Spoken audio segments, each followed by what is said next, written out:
10th standard மேக்ஸில் 2வது பாடம் எண்களும் தொடர் வரிசைகளும்.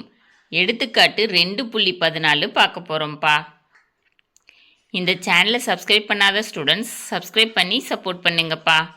வாங்க கணக்குள்ளே போகலாம். தீர்க்க 8x சர்வசமம் 1 மட்டு 11. இந்த சமன்பாடை தீர்க்க சொல்லியிருக்காங்க. சரியாப்பா? இதுக்கு நம்ம மட்டு ஒருங்கிசைவை பயன்படுத்தணும். சரியாப்பா? தீர்வு மட்டு ஒருங்கிசைவு என்னப்பா?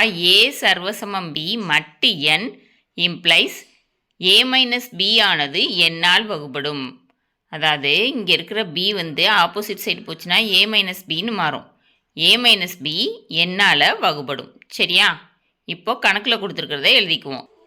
8x சர்வசமம் 1 மட்டு 11 ப்ளஸ் 1 ஆப்போசிட் சைடு கொண்டு போகிறோம். சரியா? அப்போ மைனஸ் 1ன்னு மாறும். 8x மைனஸ் 1 சர்வசமம் மட்டு 11. இதுக்கு என்னப்பா அர்த்தம்? 8x மைனஸ் 1 11ஆல் வகுப்படும்னு அர்த்தம். தேர்ஃபோர் 8x மைனஸ் 1 11ஆல் வகுப்படும். 8x minus 1 by 11 equal to கேன்னு எழுதிக்கலாம். சரியா? 8x minus 1 by 11 equal to k. 8x minus 1 equal to 11k. இப்போது மைனஸ் 1 ஆப்போசிட் சைடுக்கு வந்துச்சுன்னா ப்ளஸ் 1ஆக மாறிடும். சரியா? 8x equal to 11k plus 1. இப்போது எக்ஸ் மட்டும் கண்டுபிடிக்கணும். பெருக்கல்ல இருக்கிற எக்ஸு ஆப்போசிட் சைடு போச்சுன்னா வகுத்தல்னு மாறும். Therefore x equal to 11k plus 1 by 8. சரியா? இப்போது கேக்கு மதிப்புகளை கொடுத்து பார்ப்போம். கேக்கு 1ன்னு கொடுத்தோம்னா 11 இன்ட்டு 1 11 ப்ளஸ் 1 12 12 பை 8 மீதி வரும். சரியா? மீதியின்றி வகுப்படணும். அப்போ 1 கேன்சல் ஆயிரும். 2 கொடுத்து பாருங்கள். 2 11 22 ப்ளஸ் 1 23 23 பை 8 2 16 மிச்சம் 23க்கு 7 இருக்கும். சரியா? அப்போ 2 கேன்சல் ஆயிரும்.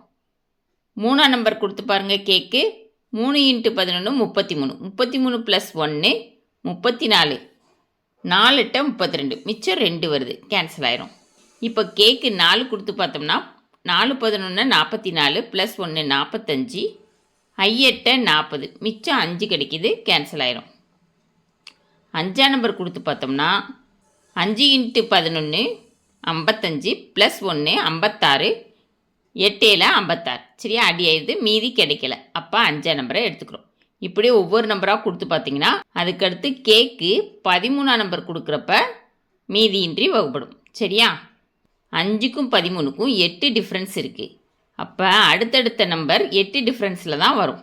சரியா? 13லேருந்து 8 டிஃப்ரென்ஸில் 21, 21லேருந்து 8 டிஃப்ரென்ஸில் 29, இப்படியே போயிட்டே இருக்கும். நமக்கு கேயோட மதிப்பு கேட்கல, எக்ஸோட மதிப்பு தான் கேட்டுக்கிறாங்க. சரியா? இப்போ கேயோட மதிப்பை x equal to 11k plus 1 by 8ல் பிரதியிடணும். சரியாப்பா? K equal to 5 x equal to 11 into 5 plus 1 by 8 55 plus 1 by 8 equal to 56 by 8 7 8 56. சரியா? அப்போ x equal to 7. K equal to 13 x equal to 11 into 13 plus 1 by 8 equal to 143 plus 1 by 8. அப்போ 143 ஒன்றையும் கூட்டினீங்கன்னா 144 by 8 ஓரட்டை 8 மிச்சம் 6 64 இருக்குது. 8 8 64. சரியா? 18ன்னு கிடைக்குது. X equal to 18. 18க்கும் 7க்கும் என்ன டிஃப்ரென்ஸ்னு பாருங்கள். 11 டிஃப்ரென்ஸாக கிடைக்குது. சரியாப்பா? அப்போ தீர்வுகள் எக்ஸ் ஈக்குவல் டு 7, 18 அதோட 11 கூட்டினீங்கன்னா 29 அதோட 11 கூட்டினீங்கன்னா 40 அதோட 11 கூட்டினீங்கன்னா 51, இப்படியே போயிட்டே இருக்கும். சரியாப்பா? எக்ஸோட மதிப்புகள் கணக்கில் கேட்டிருந்த எக்ஸோட மதிப்புகளை கண்டுபிடிச்சாச்சு. ஓகேவாப்பா? இந்த வீடியோ பிடிச்சினா லைக் பண்ணுங்கள், ஷேர் பண்ணுங்கள், சப்ஸ்கிரைப் பண்ணுங்கள். Thank you students.